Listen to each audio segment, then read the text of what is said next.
ಗುಜರಾತ್ ಅಹಮದಾಬಾದ್ನಲ್ಲಿ ನಡೆದ ವಿಮಾನ ದುರಂತಕ್ಕೆ ಸಂಬಂಧಪಟ್ಟಂತೆ 15 ವರ್ಷಗಳ ಹಿಂದೆ ಮಂಗಳೂರಿನಲ್ಲೂ ಕೂಡ ನಡೆದಿತ್ತು ಘೋರ ದುರಂತ.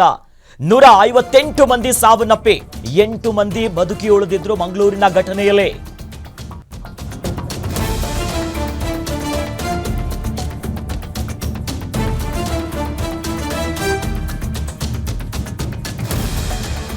ಹದಿನೈದು ವರ್ಷಗಳ ಹಿಂದೆ ಮಂಗಳೂರಿನಲ್ಲೂ ಕೂಡ ನಡೆದಿತ್ತು ಘೋರ ವಿಮಾನ ಪತನದ ದುರಂತ. 158 ಮಂದಿ ಸಾವನ್ನಪ್ಪಿ 8 ಮಂದಿ ಬದುಕಿ ಬಂದಿದ್ರು. 8 ಮಂದಿಯಲ್ಲಿ ಉಳ್ಳಾಲದ ಉಮರ್ ಫಾರೂಕ್ ಒಬ್ರು ಕೂಡ ಹೌದು. ಅಂದು ಬದುಕಿ ಬಂದಿದ್ದೇ ದೇವರ ದಯೆಯಿಂದ. ಯೋಚನೆ ಮಾಡೋದಕ್ಕೂ ಕೂಡ ಸಮಯ ಇರಲಿಲ್ಲ.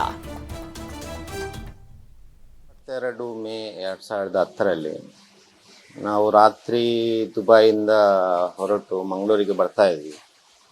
ಲ್ಯಾಂಡಿಂಗ್ ಆಗುವ ಯಾವುದೇ ಟೆಕ್ನಿಕಲ್ ಇರೋರಾಗಲಿ ಇಲ್ಲ ಬೇರೆ ಏನಾದರೂ ಘಟನೆ ಏನಾದರೂ ತಾಂತ್ರಿಕ ದೋಷ ಯಾವುದು ಏನೂ ಇರಲಿಲ್ಲ ಆ ದಿನದಲ್ಲಿ.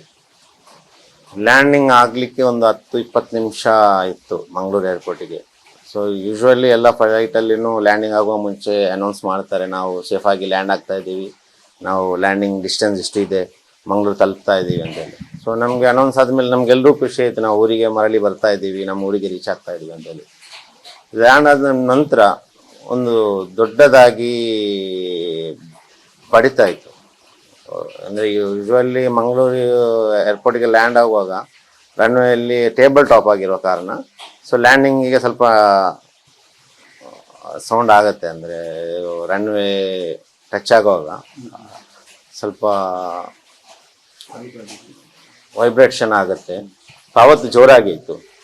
ಬಡ್ದ ತಕ್ಷಣ ನಾವು ಸೀಟ್ ಬೆಲ್ಟ್ ಹಾಕಿದ್ವಿ ಎಲ್ಲರೂ, ನಮ್ಮ ಮುಖ ಎದುರಿನ ಸೀಟಿಗೆ ಹೋಗಿ ಬಡಿತು.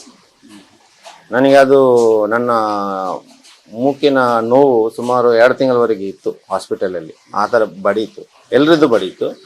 ಬಡ್ದು ಮುಂಚೆ ಹೋಗಿ ಪಾತಾಳಕ್ಕೆ ಬಿತ್ತು. ಪಾತಾಳಕ್ಕೆ ಬೀಳುವಾಗ ದೊಡ್ಡ ದೊಡ್ಡ ತಾಲಿ, ನಾವು ಇಲ್ಲಿ ನಮ್ಮ ಊರಲ್ಲಿ ತಾಲಿ ಮರ ಅಂತ ಹೇಳ್ತೀವಿ, ದೊಡ್ಡ ದೊಡ್ಡ ಮರಗಳಿತ್ತು. ಅದರಲ್ಲಿ ಇಳಿಜಾರು ಪ್ರದೇಶದಲ್ಲಿ ದೊಡ್ಡ ದೊಡ್ಡ ಮರಗಳಿತ್ತು. ಆ ಮರಕ್ಕೆ ರೆಕ್ಕೆ ಬಡೀತು. ಅದರದ್ದು ರೆಕ್ಕೆ ಬಡ್ದು ಆ ರೆಕ್ಕೆ ಜಾಯಿಂಟ್ ಇದೆಯಲ್ಲ ಅಲ್ಲಿ ಒಂದು ಕ್ರ್ಯಾಕ್ ಆಯಿತು, ಇಬಾಗ ಆಯಿತು, ಸಣ್ಣದಾದ ಇಬಾಗ ಆಯಿತು. ಒಂದು ಜನರು ಹೊರಗಡೆ ಬರುವಂಥ ಜಾಗ ಇತ್ತು ಅಷ್ಟೇ, ಒಂದು 2-3 ಫೀಟ್ ಅಷ್ಟೇ, ಜಾಸ್ತಿ ಏನಿರಲಿಲ್ಲ. ಅಲ್ಲಿಂದ ನಮ್ಮ ಎದುರುಗಡೆ ಕೂತ್ಕೊಂಡ ಸೀಟಿನವರು ಹಾಗೆ ಅದರ ಹಿಂದೆ ಸೂಚಿನವರು ನಾವು 8 ಜನ ಅಲ್ಲಿಂದ ಹೊರಗಡೆ ಬಂದು ನಾವು ಪಾರಾದ್ವಿ. ಸೊ ನಾವು ಹೊರಗಡೆ ಬರುವ ಸಂದರ್ಭದಲ್ಲಿ ಬೆಂಕಿಯ ಕಿಡಿಗಳು ಹೊರಗಡೆಯಿಂದ ಒಳಗಡೆ ಬರ್ತಾ ಇತ್ತು. ಅಂದರೆ ಆ ರಭಸಕ್ಕೆ, ಗಾಳಿಯ ರಭಸಕ್ಕೆ ಹೊರಗಡೆಯಿಂದ ಒಳಗಡೆ ಬರ್ತಾ ಇತ್ತು. ನಾನು ಬರುವಾಗ ನನ್ನ ಮುಖಕ್ಕೆ ಬಿಸಿಯಾದ ಬೆಂಕಿಯ ಜ್ವಾಲೆಗಳು ಬಂತು. ನನ್ನ ಕಣ್ಣಿಗೆ ಕೈ ಅಡ್ಡ ಇಟ್ಟೆ. ಅದರಿಂದ ನನ್ನ 2 ಕೈಗಳು ಆಮೇಲೆ ಮುಖ ಬರ್ಣ ಸುಟ್ಟೋಯ್ತು. ಸುಟ್ಟೋಗಿ ನನ್ನ ಕೈಯ ಚರ್ಮಗಳು ಆಮೇಲೆ ಒಳಗಡೆದು ಎಲುಬುಗಳು ಕಾಣ್ತಾ ಇತ್ತು. ಅಷ್ಟು ಡೀಪಾಗಿ ಸುಟ್ಟೋಗಿತ್ತು. ಸೊ ಅಲ್ಲಿಂದ ನಾವು ಜಂಪ್ ಮಾಡಿದ್ವಿ. ಸುಮಾರು 10 ಫೀಟ್ ಏನಾಗಿರ್ಬೋದು. ನಾವು ಹೋಗಿ ಪೊದೆ ಮೇಲೆ ಬಿದ್ದೆ.